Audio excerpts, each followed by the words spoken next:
12वां प्रश्न। अगला प्रश्न देखिए क्या है, यदि एक वृत्त की परिधि एक वृत्त के परिमाप के बराबर है, एक वृत्त की परिधि क्या है, वृत्त के परिमाप के बराबर है, यदि वृत्त का क्षेत्रफल 484 सेमी स्क्वायर हो तो वृत्त का क्षेत्रफल ज्ञात करो। तो देखिए वृत्त का क्षेत्रफल ज्ञात करने से पहले हमें उसकी त्रिज्या में मालूम करनी चाहिए। तो इसके लिए प्रश्न को ध्यान, वृत्त का क्षेत्रफल क्या होता है, वर्ग का क्षेत्रफल, वर्ग का क्षेत्रफल होता है ए स्क्वायर, मतलब भुजा गुणा भुजा। इसका मान कितना दे रखा है, 484 दे रखा है ए स्क्वायर का मान। अब ए का मान चाहिए तो क्या होगा, इसके ऊपर रूट का चिन्ह आ जाएगा, मतलब 484 किस संख्या का वर्ग होता है, तो 484 होता है 22 का, 22 का वर्ग क्या होता है 484। ए का मान मतलब कि इसका मान आ गया। आप प्रश्न देखा वृत्त की परिधि, वृत्त की जो परिधि है वो बराबर है किसके, वर्ग के परिमाप के बराबर, वर्ग के परिमाप। अब दोनों का सूत्र लिख दो, वर्ग की परिधि क्या होती है 2 पाई r और वर्ग का परिमाप क्या होता है 4 गुना भुजा, मतलब कि 4a। अब 2 पाई का मान कितना होता है 22/7, r का मान हमें मालूम नहीं है तो r का क्या रखना है, अपने को r ही रख देना है, और 4 गुना a का मान अभी अपने निकला है कितना है 22। अब मेरे को r का मान चाहिए तो क्या होगा, जो गुणा में ना इधर वो उधर भाग में चल जाएगा, जो भाग में वो गुणा में। r का मान चाहिए तो 4 गुना 22 जैसा था वैसा का वैसा लिख दिया, जो ये 7 है ये इसकी गुणा में चला गया, और जो ऊपर वाला दोनों चीजें होगा आपका किसके भाग में, 2 गुना 22, 22 से देखो 22 हो गया 65, और जो 2 से 4 कितनी बार करता है 2 बार, r का मान कितना आ गया 7 दूनी 14, r का मान कितना आ गया 7। अब कह रहा है वृत्त का क्षेत्रफल ज्ञात करो, तो वृत्त का क्षेत्रफल क्या होता है, वृत्त का क्षेत्रफल यह होता है अपने पाई r स्क्वायर, पाई का मान 22/7, r का मान अभी हमने निकाला 14, तो 14 इंटू 14, 7 के पानी 14 हो गया 2 बार, पाई गुना कितना हो गया 44 और गुणा 14। आप 44 को 14 से गुणा करते हैं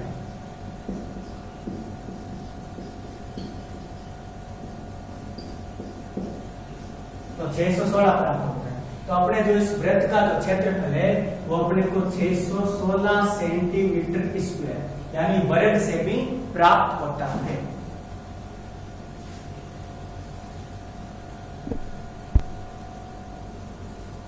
अब बढ़ते अपने अगले प्रश्न की ओर, 13वां प्रश्न।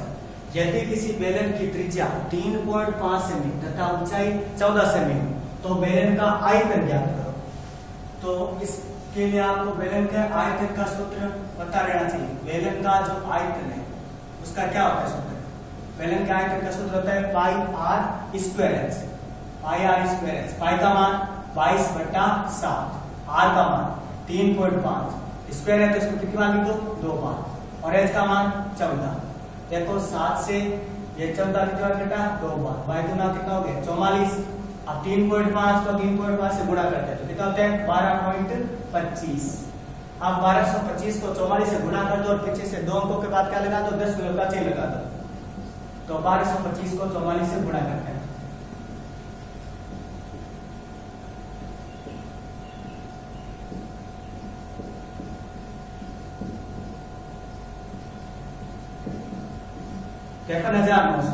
तिरपन हजार 900।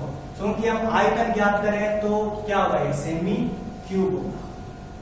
अब अगला प्रश्न 14, सरल करके बताइए 2 रूट 45 प्लस 3 रूट 20 बट्टा 2 रूट 5 ये परिमेय है अथवा अपरिमेय। तो ये सवाल है जो दूसरी प्रश्नावली से, तो 2 रूट 45 पहले जैसा सवाल था वैसा का वैसा उतार लेते हैं, प्लस 3 रूट 20 बट्टा में 2 रूट 5। अब देखिए 45 को क्या लिख सकता हूं, 45 को लिखा जा सकता है ये 9 गुना 5। ठीक इसी प्रकार 3 रूट 20 को क्या लिख सकता हूं 4 गुना 5, 4 गुना 5, और बट्टा में जो 2 रूट 5 है वो जैसा वैसा का वैसा लिख दो। अब देखो 9 किसका वर्ग होता है 3 का, तो 3 का आ जाएगा 12 आ जाएगा, लेकिन 5 किसी का वर्ग नहीं होता वो अंदर रहेगा, प्लस ठीक है सही 4 किसका वर्ग होता है 2 का, तो इसकी गुणा में ये आ जाएगा 3 गुना 2, और फर्स्ट में रूट 5 तो रह गई बट्टा 2 रूट 5, 3 गुणे कितना हो गया 6 रूट 5 प्लस, और 3 गुणे कितना हो गया 6 रूट 5, और अपॉन में क्या है 2 रूट 5। अब 6 रूट 5 और 6 रूट 5 कितना हो गया 6 और 6 12, 12 रूट 5, 12√5 और बट्टा में क्या है 2√5। अब देखिए 2 से 12 कितना घटा 6 बार, कहां से कितना है 6√5 बट्टा √5। अब √5 से √5 और कैसे हो गया, तो क्या बचा 6 के बट्टा में लिख सकते हैं, मतलब कि जो अपने को ये संख्या दे रखी है वो क्या है परिमेय है। ये कौन सी संख्या होगी परिमेय। अब अपने अगले क्वेश्चन 15% की ओर बढ़ते हैं, लास्ट क्वेश्चन अपने इस वीडियो का।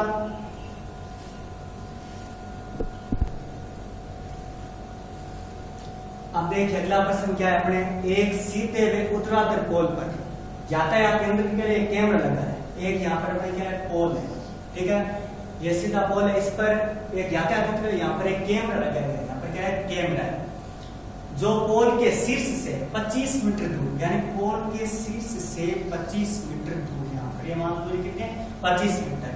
दृष्टि रेखा तक यातायात क्षेत्र देख सकता है, मतलब 25 मीटर दूर है चारों ओर कहीं, मतलब 25 मीटर इधर से देख रहा है तो 25 मीटर इस साइड से भी देख सकता है। यदि पोल के चारों ओर ये कैमरा 154 मीटर, मतलब कि चारों ओर इसका मतलब कि जो सर्किल बनता है इसके चारों ओर, मान लो ये जो सर्किल है इसका जो अपने को क्षेत्रफल देखता है कितना 154 वर्ग मीटर।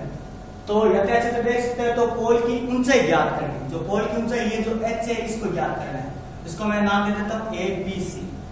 अब ऊंचाई ज्ञात करने के लिए क्या करना पड़ेगा, सबसे पहले अपने को इस वृत्त का जो क्षेत्रफल है, यानी पोल के चारों ओर का जो भाग है, ये कैमरा ने 154 वर्ग मीटर देख सकता है, तो इसका अपने को आंसर दे रखा है कितना 154। वर्ग का क्षेत्रफल क्या होता है पाई r स्क्वायर, कितना दे रखा है 154। पाई का मान 22/7, r का मान दे रखा है तो r स्क्वायर बराबर 154। अब ये इसके गुणा चला जाएगा, r स्क्वायर बराबर 154 गुणा 7 और बट्टा में क्या हो गया 22, 22 से 154 7 बार, r स्क्वायर बराबर 49, तो r बराबर कितना हो गया अपना 7। अब देख इसका 25 है, इसका भी कितना ज्ञात कर लिया 7। पोल की ऊंचाई पाइथागोरस प्रमेय से उदाहरण पर मैं ना उसका कथन क्या है कि कर्ण का स्क्वायर बराबर लंब का स्क्वायर प्लस आधार का स्क्वायर, आधार का स्क्वायर। अब देखिए किसका मान चाहिए, ये अपना लंब है तो लंब का मान चाहिए, तो लंब का स्क्वायर बराबर क्या होगा कर्ण के स्क्वायर में से आप घटा दोगे आधार का स्क्वायर, तो लंब का स्क्वायर मतलब h का स्क्वायर बराबर कर्ण का स्क्वायर मतलब 25 का स्क्वायर, उसमें से घटा देना है 7 का स्क्वायर, 7 का स्क्वायर। 25 का स्क्वायर कितना हो जाता है अपने 625 और उसमें से 49 घटाओगे तो h स्क्वायर का मान आ जाएगा 576। अब 576 h रूट आ गया 576, ये किसका वर्ग होता है 24 का। अपना आंसर क्या आ गया, मतलब कि पोल की ऊंचाई कितनी है 24, इसमें किसका दे रखा है मीटर में दे रखा है, तो इसकी हो जाएगी 24 मीटर। ये अपना जो इसका ए विभाग है, जो प्रश्न है पत्र, उसका ए विभाग हम कंप्लीट कर चुके हैं। अगले वीडियो में हम इसका भाग से और उससे अगले वीडियो में इसका भाग देख करेंगे। धन्यवाद।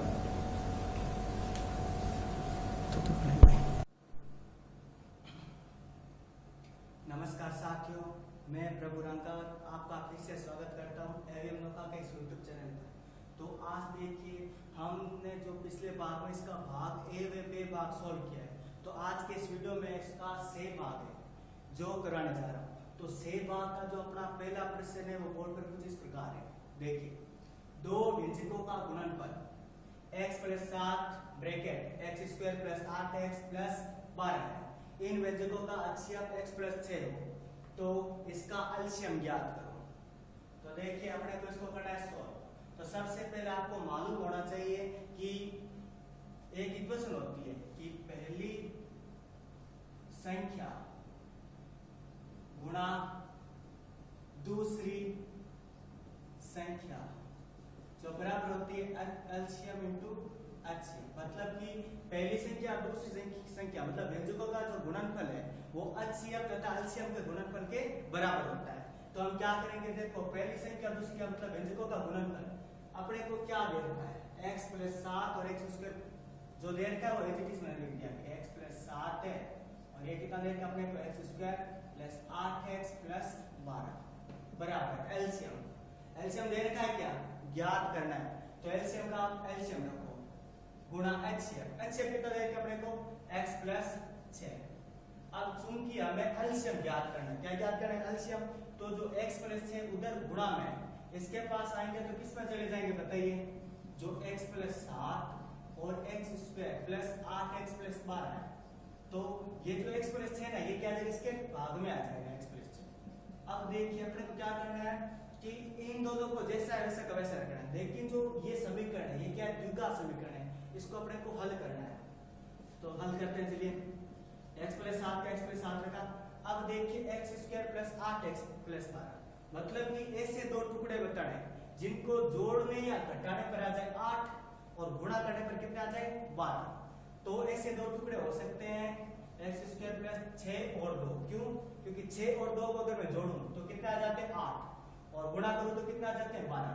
तो दो टुकड़े हो गए 6x प्लस 2x और ये 12 का 12 और बटा में जो है वो लिख दो x प्लस 6। नेक्स्ट स्टेप में देखिए क्या करना है अपने को, जो x प्लस 7 है वो वैसा का वैसा रख दिया। अब कॉमन लो दोनों में, क्या आ रहा है x आ रहा है, क्या बचा ब्रैकेट में x प्लस 6। इस साइड कॉमन लिया तो प्लस का 2 आया कॉमन, क्योंकि दोनों में 2 का भाग जा रहा है, तो ब्रैकेट में क्या बचा x प्लस 6 और बटा में x प्लस 6 का x प्लस 6। अब देखिए निचले वाले स्टेप में x प्लस 7 तो है ही अपने पास, इसको एक अलग ब्रैकेट में x और प्लस 2 इन दोनों को पास पास लिख दो x प्लस 2 और दोनों ब्रैकेट में से एक ब्रैकेट लिख दो x प्लस 6। अब जो बट्टा में जो चीज है वो सेम टू सेम लिख दो x प्लस 6। अब देखो जो समान चीजें उनको आपको क्या कर देना, काट देना है, क्योंकि ये दोनों भाग में आते हैं x प्लस 6 और x प्लस 6 दोनों क्या आपस में कट गए। क्या बचा x प्लस 7 और x प्लस 2। ऐसा मत समझना कि जो प्रक्रिया है वो यहाँ तक संपन्न होगी, अपने को इसके आगे भी करना है। क्या बचा x प्लस 7 और x प्लस 2। इधर देखिए x प्लस 7 और x प्लस 2। अब इसके आपको कोष्टक वाली गुणा करनी, मतलब कि पहले x को करनी है आपको x प्लस 2 से गुणा और जो 7 है उसको भी करनी है x प्लस 2 से गुणा। x को x से किया तो x स्क्वायर और 2 को x से किया तो 2x। इसी प्रकार मैं 7 को x से करता हूं तो कितने x हो जाते हैं 7x और प्लस जब 7 को 2 से करते हो तो 7 में कितने हो जाते हैं 14। अब देखो x स्क्वायर एक जैसे के जोड़ दो, 2x और 7x कितने हो गए 9x प्लस 14। अतः जो अभिष्ट एलसीएम है, जो हमें ज्ञात करना था एलसीएम, तो एलसीएम का मान हो जाएगा अपना x square plus 9x plus 14। बस इतना करना है, बहुत ही आसान है। अब बढ़ते हैं अपने अगले प्रश्न की ओर, 17वें प्रश्न की ओर।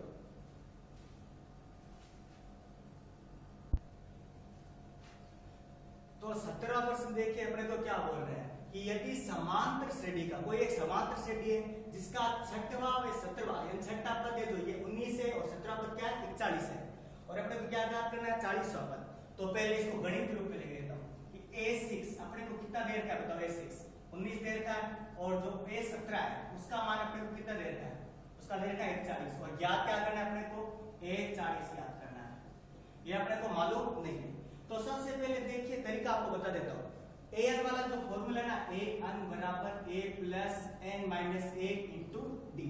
अब इसमें आपको क्या करना है an का और n का मान रख दो, आप क्या आंसर आ जाएंगे। जब से सबसे पहले मैं किसके लिए करता हूं a6 के लिए करता हूं, तो a6 मुझे ज्ञात करना है a प्लस n मतलब कितना पद है छठा पद है तो 6 माइनस 1 डी। a6 बराबर a प्लस 6 में से कितने रह गए 5 डी, यानी इक्वेशन आ गई a प्लस 5 डी बराबर a प्लस 5 डी है।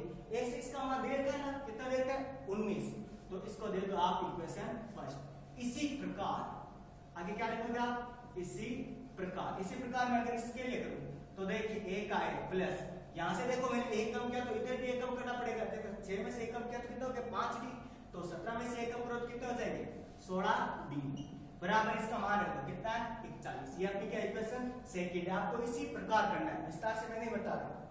उसके बाद आपको समीकरण 1 व 2 से लिखना है, समीकरण 1 व 2 से।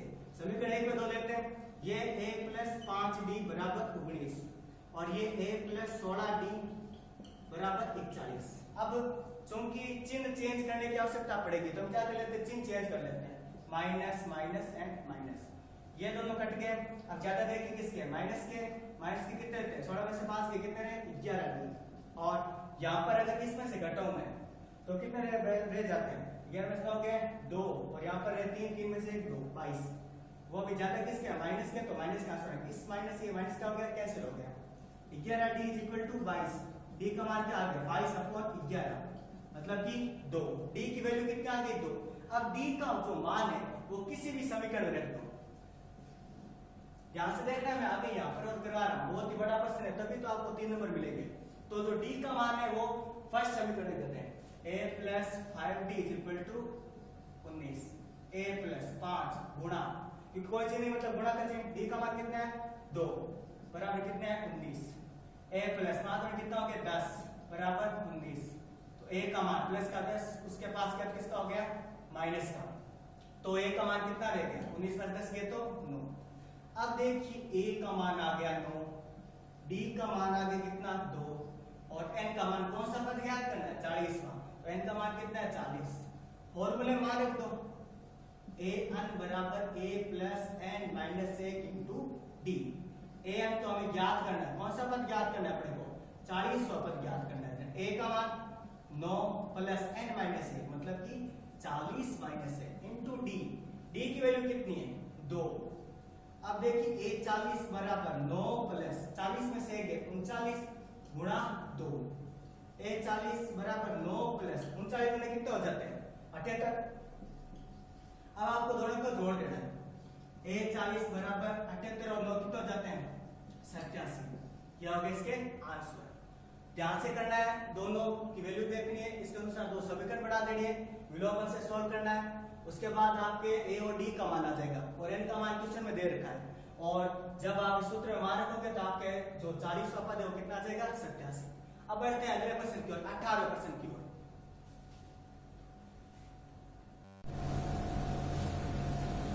देखिए अब 18वां प्रश्न, 18वां प्रश्न क्या है, आंधी के कारण एक वृक्ष का ऊपरी सिरा टूटकर क्षैतिज तल पर 60 डिग्री का कोण बनाता है। जो एक पेड़ है, ये क्या अपना एक पेड़ है, आंधी आई तो क्या हुआ, ये यहाँ से टूट गया, ये इतना पेड़ बचा, जो ऊपरी सिरा है वो नीचे गिरकर क्षैतिज तल है उसके साथ कितना डिग्री का कोण बनाता है 60 डिग्री का कोण बनाता है। और क्या दे रखा है, क्षैतिज तल से पेड़ के जड़ की दूरी, जड़ तो यहाँ पर होगी, तो ये जो दूरी अपने को देखिए वो कितनी देखिए 10 मीटर। मैं मान लेता हूँ कि इसकी टोटल दूरी मतलब पहले x, इधर टूटने से पहले x थी और जो ऊपर वाला सिरा वो टूटा जो क्या है y है, ये टूटा वाला सिरा वो यही तो होगा x और जो नीचे गिरा वो क्या होगा ये y। अब इसको नाम दे देता हूँ a, b और c। प्रश्न के अनुसार पहली बात है डायग्राम बनाना है।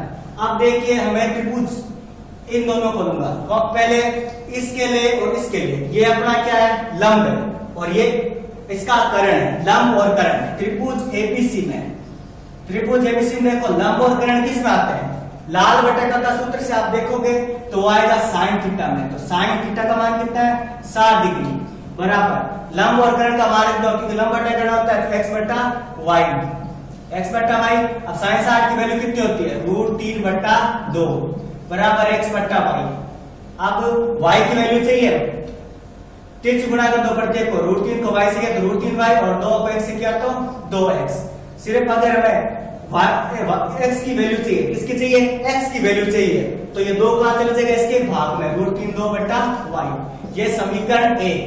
अब देखिए हम इसके लिए और इसके लिए, मतलब ये अपना क्या है लंब है और ये आधार है। त्रिभुज एबीसी में लंब और आधार, लंब और आधार दोनों किस में आते हैं, तो लंब और आधार में देखूंगा तो 3 में, और कितना डिग्री है 60 डिग्री। लंब कितना है x बट्टा 10, 60 की वैल्यू कितनी होती है √3 बराबर x बट्टा 10, तो x बराबर क्या हो जाएगा 10 √3। अब देखो अपने को समीकरण 2 से x की वैल्यू आ गई, x की वैल्यू कितनी है 10 √3, 10 √3 है। अब मेरे को y की निकालनी है, तो y के लिए क्या करेंगे हम इन दोनों समीकरणों को पहले बराबर करेंगे, बराबर करने से क्या होगा अपने को y की वैल्यू आ जाएगी। तो समीकरण 1 व 2 से आपको क्या लिखना है, समीकरण 1 व 2 से, 1 व 2 से मैंने किया, ठीक है। तो समीकरण 1 क्या है 10 √3 और बराबर इसकी वैल्यू क्या है √3/2 y, y का मान चाहिए तो पक्षांतरण करो, y बराबर 2 इधर इसकी गुणा में 10 √3 गुणा 2 और जो √3 है वो इसके बट्टा आ जाएगा, √3 से √3 कैसे लो 10 गुणा कितना हो जाएगा 20। y का मान कितना है 20 और x का मान कितना है यार 10 √3। टोटल ऊंचाई यानी टूटने से पहले वृक्ष की ऊंचाई क्या होगी x प्लस y, मतलब दोनों का योग करूं तो इसका मान आ जाएगा, टोटल x ऊंचाई का मान होगा x प्लस y। अब मैं क्या करूंगा, जो x की वैल्यू यहां से और y की वैल्यू यहां से लिख दूंगा। तो x की वैल्यू कितनी है 10√3 प्लस y की वैल्यू कितनी है अपने 20 आई। अब क्या करना है, प्रश्न में आपको √3 का मान दे रखा है तो गुणा में 10 गुणा 1.732 गुणा 20। अब गुणा करो, 10 को गुणा करोगे तो पॉइंट क्या होगा, एक कदम आगे, मतलब कि 17.32। इसके अंदर आपको कितने जोड़ देने हैं 20 जोड़ने हैं। कितने जोड़ने हैं 20, क्योंकि जोड़ में तो 20 और 17 कितना हो जाएंगे 37.32 मीटर में दे रखा है। इसकी क्या होगी मीटर। तो उठने से पहले वृक्ष की ऊंचाई कितनी हो जाएगी 37.32 मीटर। अब बढ़ते हैं अपने अगले प्रश्न की ओर। अब तो ठीक है। तो 19वां प्रश्न क्या कह रहा है, एक त्रिभुज है, एक जो अपना है क्या है एक त्रिभुज जिसकी दो माध्यिका है। मान लो इसको मैंने नाम दे दिया A, B और C। इससे दो माध्यिका जा रही है, एक मान लो यहां से जा रही है और एक ये यहां से जा रही है। B, E नाम मान लेता हूं और C, F मान लेता हूं। प्रश्न दे रखा है समान माप की हो, यानी ये दो समान माप की दे रखी है। तो सिद्ध कीजिए कि ये समद्विबाहु त्रिभुज है। जो त्रिभुज है वो क्या है समद्विबाहु त्रिभुज। तो सबसे पहले हमने एक प्रमेय की थी, क्या प्रमेय की थी कि यदि किसी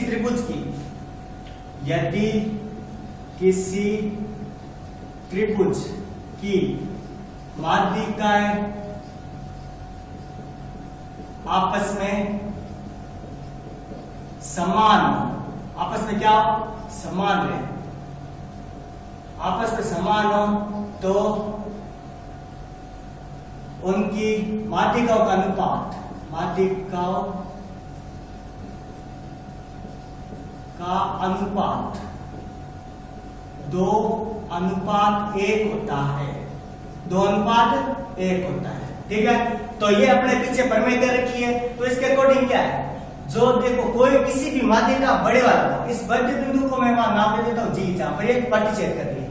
जैसे मैं इस CG के लिए तो ये जो इसका B से स्टार्ट करता है BG क्या इसका बड़े वाला भाग, इस माध्यिका का बड़ा भाग है ना, तो बड़ा भाग होता है हमेशा 2/3।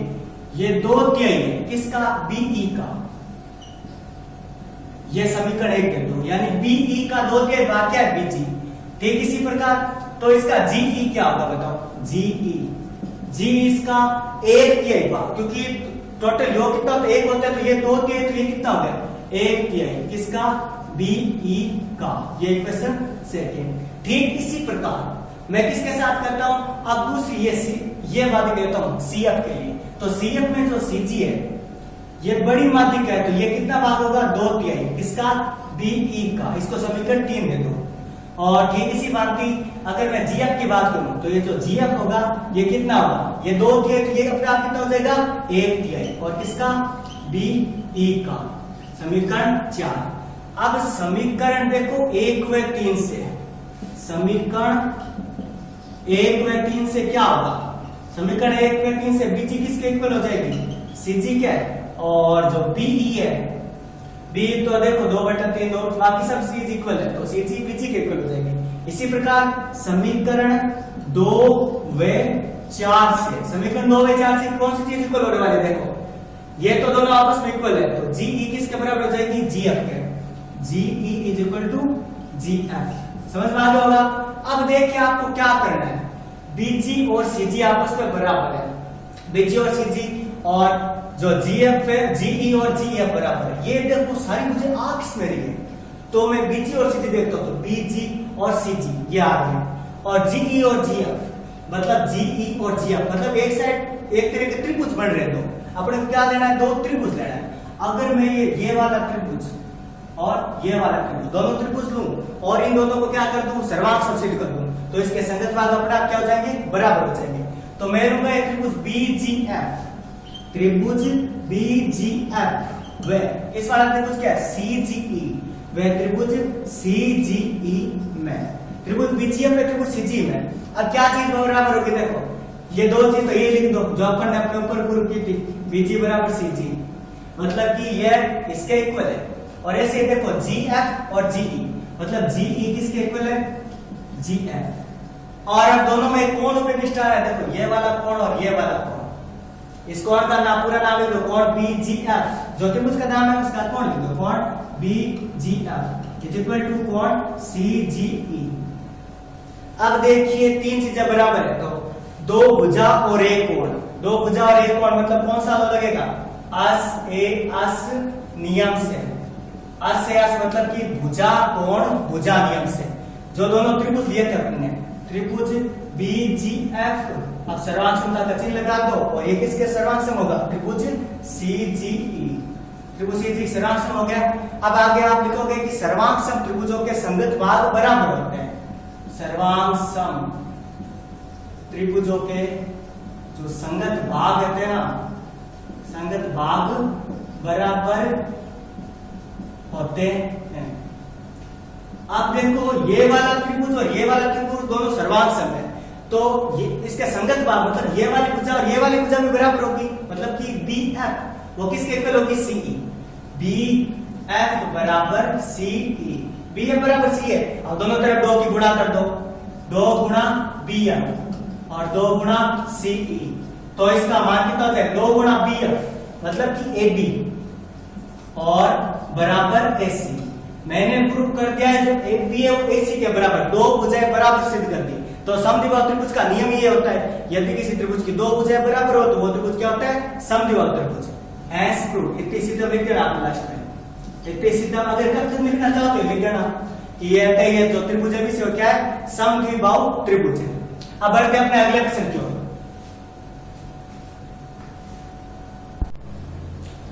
तो देखिए जो अपना अगला प्रश्न है, आधारभूत आनुपातिकता प्रमेय का कथन लिखते हुए अपने को समझाना है। तो मैंने पहले से यहाँ पर इसका कथन लिख दिया है कि यदि किसी त्रिभुज मतलब कि ये अपना एक त्रिभुज है, यदि किसी त्रिभुज के समांतर मतलब किसी एक भुजा मतलब इस भुजा के समांतर कोई एक रेखा खींचे, मान लो मैंने ये त्रिभुज ABC है, इसके समांतर एक रेखा ये खींच दी, जिसको मैंने नाम दे दिया DE। यदि किसी त्रिभुज की एक भुजा के समांतर कोई रेखा इसकी अन्य दो भुजा मतलब AB व AC को प्रतिच्छेद करे, देखो काट रही है, देखो AB को D बिंदु पर काट रही है और AC को E बिंदु पर काट रही है, तो उन दोनों भुजाओं के अनुपात बराबर होते हैं, यानी AD बटा DP वो I बटा EC के बराबर। ये हमें सिद्ध करना है। तो सबसे पहले हम लिखते हैं, दिया है, क्या दे रखा है अपने को, त्रिभुज ABC में DE, जो DE है ना वो समांतर है किसके, AC के। सिद्ध करना है, सिद्ध क्या करना है अपने को, सिद्ध करना है इन दोनों भुजाओं का अनुपात मतलब AD बटा DP वो बराबर सिद्ध करने अपने को AE बटा EC का, AE बटा EC का। अब देखिए मैं कुछ रचना करूंगा, रचना के चरण देखो, पहले मैं क्या करूंगा, BE व CD को मिलाया, मैंने BE व CD को मिलाया, इस B को ना इस E से मिला दिया और इस E को इस D से मिला दिया, तथा एक चाप भी काटा EF, ये जो लंब खींचा मैंने इस पर AD पर, EF लंब खींचा AD, और ठीक इसी प्रकार ये जो लंब है मैंने किस पर खींचा, AD पर, ठीक इसी प्रकार D से यहाँ पर ये DG लंब किस पर खींचा, AE पर, DG लंब AE। रचना में मैंने क्या किया, इसको और इसको मिला दिया, इसको इससे, और दो चाप खींचे, एक चाप जो EF है ना EF ये खींचा मैंने AD पर, और जो DG है वो किस पर, AE पर। आप उपपत्ति में देखो, आपको सीधा शॉर्टर में समझा रहा हूं, आपको कुछ बड़ा करने की जरूरत नहीं है, आपको दोनों त्रिभुज लेना, एक बार आपको लेना त्रिभुज ADE का क्षेत्रफल, और बट्टा में लेना है आपको इसका, देखो AD के सिर्फ क्या है, DEP, तो त्रिभुज D, ये त्रिभुज ADB का क्षेत्रफल, बट्टा में त्रिभुज क्या है, DEB का क्षेत्रफल।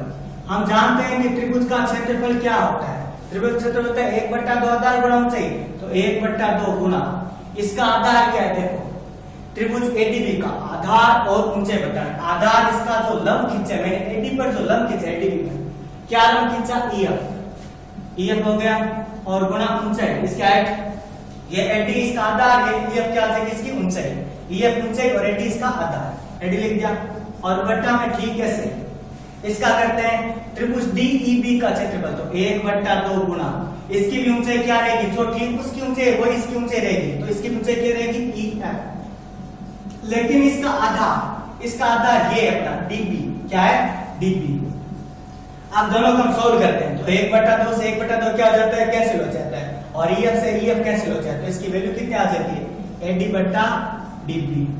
जिस प्रकार इसको समीकरण 1 देखो, इसको क्या है उसी प्रकार मैं क्या दूंगा, पुनः त्रिभुज AD तो दूंगा, पुनः त्रिभुज AD, ये E था क्या, सॉरी E लिख देना यहाँ पर, त्रिभुज ADE का क्षेत्रफल।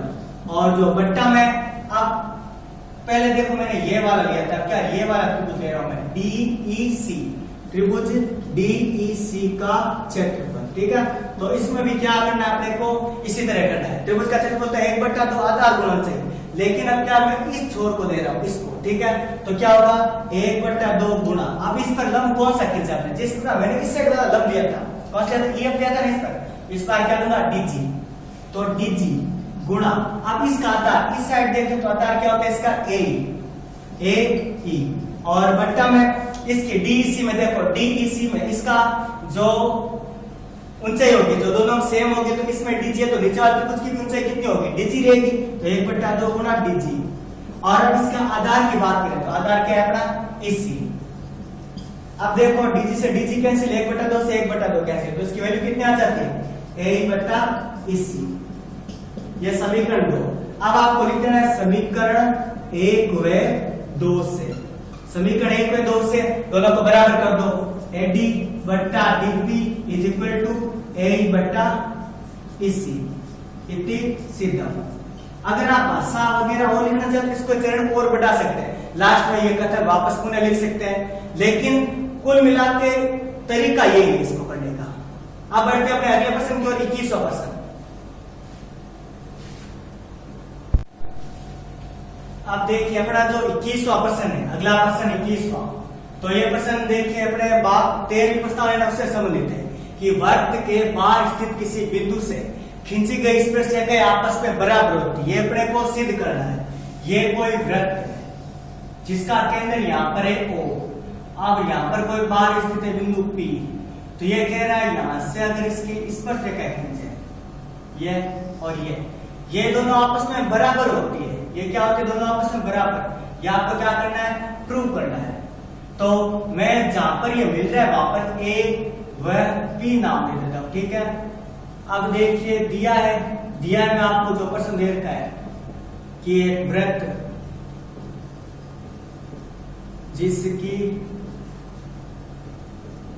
स्पर्श रेखा है, स्पर्श रेखाएं कौन कौन से देखिए PA तथा PP, स्पर्श रेखाएं PA तथा PP है, PA तथा PP है। अब देखिए आपको सिद्ध करना है, सिद्ध क्या करना है, प्रश्न दे रखा है कि दोनों स्पर्श रेखाएं आपस में बराबर होती है, मतलब PA को बराबर सिद्ध करना है किसके, PB के, PA को बराबर सिद्ध करना है किसके, PB के। अब रचना मैं क्या दूंगा, रास्ता दूंगा, जो O बिंदु है इसको A से मिला दिया, O को किससे मिला दिया, B से मिला दिया, और O को किससे मिला दिया, P से मिला दिया। रचना वाले चरण में हमने क्या किया कि केंद्र O को A, B तथा P से मिलाया। आप करते हैं इसकी उपपत्ति। उपपत्ति में देखिए इसमें दो त्रिभुज दिख रहे हैं मुझे, एक तो त्रिभुज AOP और एक दिख रहा है त्रिभुज OBP। त्रिभुज OAP व त्रिभुज OBP में, त्रिभुज OBP में, ठीक है, दोनों मैंने त्रिभुज ले लिए। अब इन दोनों त्रिभुजों को अगर मैं सर्वांग सम सिद्ध कर दूं तो सर्वांग सम त्रिभुजों के संगत भाग हो जाएंगे बराबर, और जो चीज क्या हो जाएगी, सिद्ध हो जाएगी। तो सबसे पहले देखिए OA बराबर OP लिखा मैंने, OA बराबर OB, बताओ क्यों लिखा, क्योंकि आपको ब्रैकेट में लिख देना एक ही वृत्त की क्या है, त्रिज्या है, एक ही वृत्त की त्रिज्या। और उसके बाद दूसरा पॉइंट क्या है, जो ये वाला कोण है और ये वाला कोण है, दोनों बराबर है कोण ए बराबर कोण बी, कोण ए बराबर कोण बी, और ओपी बराबर ओपी। मैंने ओपी बराबर ओपी लिखा, क्यों? क्योंकि ये क्या आ रहा है, दोनों में उपनिष्ठ कॉमन चीज आ रही है, उपनिष्ठ आ रही है। तो देखिए दो भुजा और एक कोण, कौन सा होगा? अस ए अस नियम से, अस से अस नियम से क्या हो जाएगा, ये वाला त्रिभुज जो ऊपर त्रिभुज लेकर त्रिभुज ओ ए पी, ये हो जाएगा सर्वांग सम त्रिभुज ओ बी पी। अब आगे वही जान लेते हैं कि सर्वांग सम त्रिभुजों के संगत भाग, जो संगत भाग होते हैं ना वो क्या होते हैं, बराबर होते हैं, बराबर होते हैं। संगत भाग बराबर होते हैं तो क्या हो जाएगा, पी ए बराबर पीपी, पी ए बराबर पीपी इतनी सीधा। और आप लिखना चाहो तो लास्ट में ये लाइन लिख सकते हो कि अतः वृत्त के बाद किसी बिंदु से खींची गई स्पर्शिका क्या होती है, आपस में बराबर होती है। अब बढ़ते हैं अपने 22% की ओर।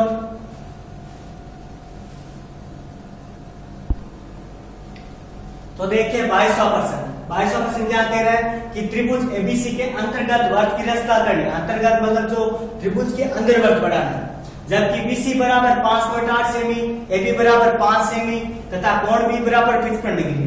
अब ज्यादातर समस्या रहती है कि आधार कौन सा है, तो आधार देखिए आधार वही लेना है जिस जो और कोण में दोनों कॉमन आ रहे हैं। जैसे मैं बीसी बराबर 5.8 सेमी इसको आधार लेता हूं, मैंने क्या किया, स्केल की सहायता से एक रेखा खींच दी बी सी, और कितना सेमी खींची, 5.8 सेमी खींच दी, 5.8 सेमी। उसके पश्चात कोण बी बराबर 55 डिग्री। देखो 55 डिग्री जो कोण है वो किसकी सहायता से बढ़ेगा, प्रकार की सहायता से नहीं बढ़ने वाला है, इसको आपको अपने डी की सहायता से बढ़ाना है। तो डी की सहायता से आप अगर बढ़ाओगे तो 55 डिग्री आपको देखो 60 होता है लगभग यहाँ पर, तो 60 से थोड़ा नीचे मतलब लगभग ऐसे आपको ये 55 डिग्री कोण प्राप्त हो जाएगा, ठीक है। उसके बाद आपको क्या दे रखा है कि ए बी बराबर, जो ए बी है ना वो बराबर देखिए 5 सेमी, मतलब बी से ये बिंदु मिलेगा तो यहाँ पर क्या मिलेगा, ए पर मिलेगा ना।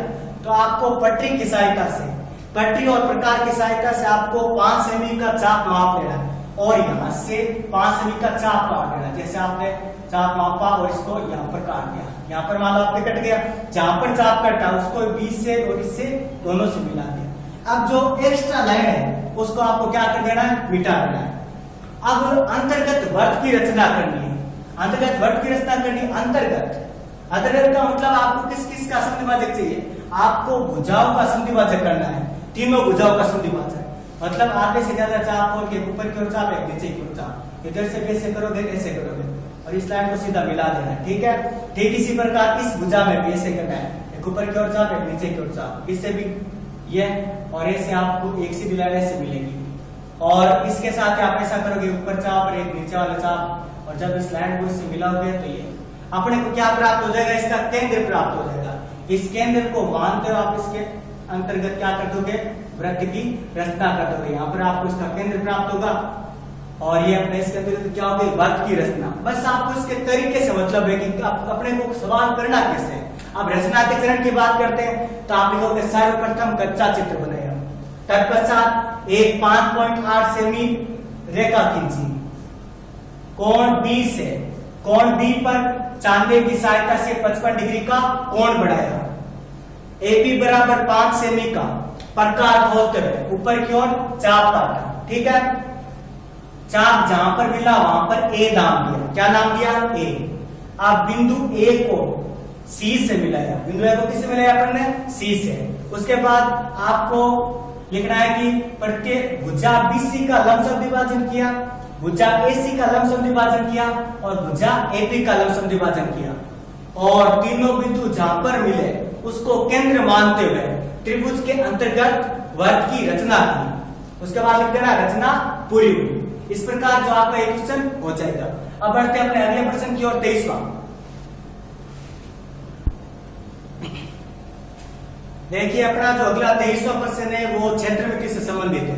क्या है प्रश्न, एक वर्गाकार खेत पर 24 रुपए प्रति मीटर की दर से बाढ़ लगाने का व्यय है 5280 रुपए, तो इस क्षेत्र की 0.50 रुपए प्रति वर्ग मीटर की दर से जुताई कराने का व्यय ज्ञात कीजिए।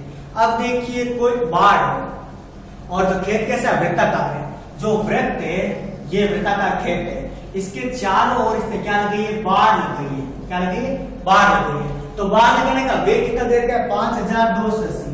तो बाढ़ लग गई है तो परिधि के चारों लग गई है, और परिधि वृत्त की परिधि क्या होती है, 2 पाई आर। कितने रुपए से, 24 रुपए से, मतलब 24 गुना 2 पाई आर। इसका जो अपने को मान कितना दे रखा है, 5280। ठीक है, आर की वैल्यू हमें नहीं मालूम है, तो 24 इंटू 2, पाई की वैल्यू कितनी होती है, 22/7। आर का नहीं बनता है, 5280 का 5280। आर का मान चाहिए तो पक्षांतरण कर दो, 5280 के गुणा क्या आ जाएगा, 7, और जो 24 गुणा 2 गुणा जो भी ना वो यहाँ पर आ जाएगा। ठीक है, जो गुणा में था वो भाग में, और जो भाग में था वो गुणा। अब देखो अगर मैं सॉरी 24 का इसके अंदर भाग लगाऊं तो 220 आ जाता है। ठीक है, फिर 22 का अगर भाग लगाऊं पुनः इसमें तो कितनी बार, 10 बार, और 10 में 2 का लगाऊं कितनी बार, 5 बार, और 7 पंजे आर ग्राफ कितना हो जाएगा, 35। समझ में आपको, मतलब कि क्या किया, पहले मैंने 24 के पाड़े से इसको काटा, कितनी बार, 220 बार, फिर 22 के पाड़े से 220 को कितनी बार, 10 बार, और 2 के पाड़े से 10 को कितनी बार, 5 बार, और 7 पंजे कितना हो गए, 35। अब वो प्रश्न कह रहा है कि इसका क्षेत्रफल ज्ञात करना है। वर्ग मीटर किस में करते हैं, वर्ग मीटर होता है किस, क्षेत्रफल होता है, तो वृत्त का क्षेत्रफल होता है पाई आर स्क्वायर। वृत्त का क्या होता है, ये क्षेत्रफल, वर्ग का क्षेत्रफल है, तो पाई की वैल्यू कितनी होती है, 22/7। आर इसका मतलब 35 इंटू 35। अब गुणा कर दो इसको, 7 को ये 5 बार, पाई पान कितना हो गया, 110 गुणा 35, 135 इससे गुणा कर दो, पाई पान 110 को 35 से गुणा की, 110 गुणा 35, 055 और 033, 055 3 8 3850। इसकी वैल्यू कितना आ गई, 3850 मीटर स्क्वायर। ये इसका क्षेत्रफल है। आप प्रश्न कह रहा है कि रुपए भी दे रखे हैं कि 0.50 रुपए प्रति वर्ग मीटर की दर से, कितना दे रखे हैं, 0.50। अब जो क्षेत्रफल है इसको मैं 0.50 से गुणा कर दूं तो अपने जो लास्ट आंसर आ जाएंगे, कितना है क्षेत्रफल, 3850। इसको गुणा कर दो कितने मीटर की दर से, 0.50। अब इसको गुणा 0.50 का मतलब आधा, ठीक 3850 का आधा, 38 का आधा 19 और 50 का आधा 25, मतलब रुपए कितने हो जाएंगे, 1925 रुपए। तो इस प्रश्न देखो मैंने सिर्फ अंक के रूप लिखे, लेकिन आपको पेपर में इसमें भाषागत विशेषता भी लिखनी है, भाषा भी लिखनी है थोड़ी बहुत, जिससे क्या होगा आपको अधिक अंक मिल सके। अब बढ़ते हैं अपने अगले प्रश्न की ओर, 2400%। तो देखिए 2400% आपको क्या दे रखा है, बेलन का आयतन दे रखा है। प्रश्न दे रखा है कि इतना पानी भरा जा सकता है, तो पानी भरा जा सकता है, आगे सेमी क्यूब इकाई देख लो, इकाई से आपको क्या पता चल जाएगा, ये क्या है, आयतन है, और जो इसकी त्रिज्या 14 सेमी दे रखी है, और वक्र पृष्ठ क्षेत्रफल ज्ञात करना है। तो सबसे पहले क्या करूंगा, बेलन का आयतन और त्रिज्या दोनों को बराबर करूंगा तो h का मान इसे निकालेंगे। बेलन का आयतन क्या होता है, बेलन का आयतन मालूम होना चाहिए आपको।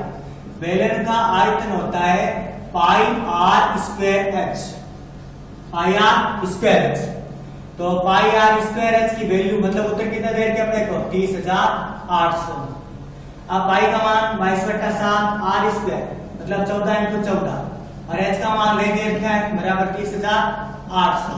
अब मेरे को एच का मान चाहिए तो पक्षांतरण कर दो, 30800 है, इसके गुणा क्या आ जाएंगे 7 और बट्टा क्या आ जाएंगे 22 × 14 × 14।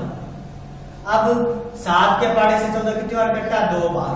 ठीक है, 2 से इसका आधा कर दो, 15400, 15400 हो गए। अब 15400 22 के पाड़े से देखो 154 कितनी बार कटते हैं, 700 बार, 700 बार कटते हैं। अब क्या बचा अपने पास, 700 और बट्टा क्या बचा अपने 14, और कुछ बचा नहीं। अब 14 के पाड़े में 70 कितनी बार, 5 बार, और 0, मतलब इसकी हाइट कितनी आ गई, 50 आ गई। 14 का आप भाग लगाओगे 700 में तो यहां से कितना आएंगे 50। अब इसका वक्र पृष्ठ क्षेत्रफल, तो बेलन का जो वक्र पृष्ठ क्षेत्रफल होता है, बेलन का क्षेत्रफल क्या होता है, 2 पाई आर एच। तो 2 गुणा 22/7 और गुणा आर की वैल्यू कितनी है 14, और एच की अभी निकाली कितनी 50। 7 से 14 कितनी बार, 2 बार, 2 दूनी 4, 4 × 22 × 50, 22 कितना हो गया 88 × 50। इसको गुणा कर दो आपस में तो 0 आएगा, 8 40 का 0 असला की 4, 8 40 और कितना हो गया 4400 और सेंटीमीटर स्क्वायर। ये क्या आ जाएगी, इसका वक्र पृष्ठ क्षेत्रफल आ जाएगा। तो इसमें आपको ध्यान क्या रखना है कि पहले इन दोनों को लेते हुए h का मान निकालना है। h का मान आ जाए और r का मान दे रखा है तो सीधे वक्र पृष्ठीय क्षेत्रफल इसका निकाल लो और आपके आंसर आ जाएंगे। अब जो अपना भाग से इसके अंतिम पर्सन जो 25वां पर्सन है इसकी ओर बढ़ते हैं।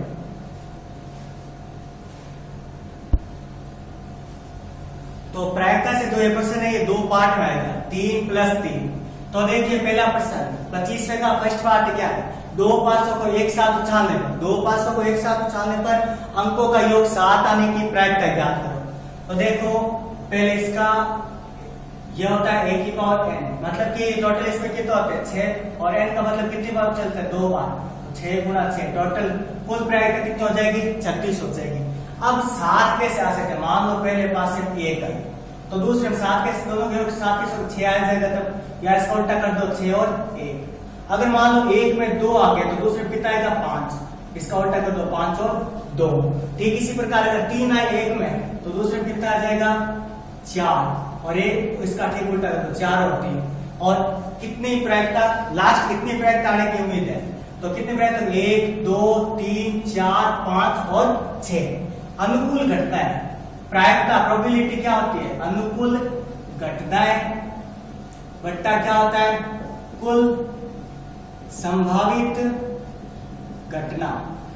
ठीक है, अनुकूल घटना बट्टा कुल संभावित घटना। तो अनुकूल घटना मतलब कितनी घटना क्रम 1 2 3 4 5 अनुकूल स्थितियां 6 और कुल संभावित स्थितियां कितनी है 36। 6 के बारे से दोनों होगी तो कितनी आ रही है 1 बार और ये 6 बार, यानी कि 1/6। अब अगला प्रश्न इसका जो सेकंड पार्ट है उसमें देते हैं एक थैले में 5 काली 6 नीली तथा 2 हरी गेंद हो, तो याद रखिए उसमें से कोई एक गेंद निकाली जाती है तो उसके हरी न होने की प्रायिकता ज्ञात कीजिए। तो हरी होने की पहले ज्ञात कर ले, तो हरी होने की क्या है 2 है और टोटल कितनी है, पहले आप इसे भाषा रूप लिखो हरी होने की प्रायिकता। हरी होने की प्रायिकता, हरी होने की प्रायिकता क्या होगी, हरी है कितनी 2, टोटल कितनी है 6 5 11 2 कितने हो गए 11 2 कितने हो गए अपने 13 हो गए 2/13। अब ने होने की प्रायिकता है, ने होने की प्रायिकता पूछे तो क्या कर देना है अपने को 1 में से घटा देना है। तो मैं घटाता हूं 1 में से 2/13 तो 13 का 13 माइनस 2 एकम 2/13, 13 में 2 कितने 11/13। तो इस प्रकार हम इस जो पेपर है उसका जो से भाग कर चुके हैं। इससे आने वाले अगले वीडियो में जो हम इसका दे भाग करेंगे, इसका अंतिम भाग है, तो इसमें जो जितने सारे क्वेश्चन करें उस सारे प्रश्नों को अच्छी तरह देख लेना। धन्यवाद।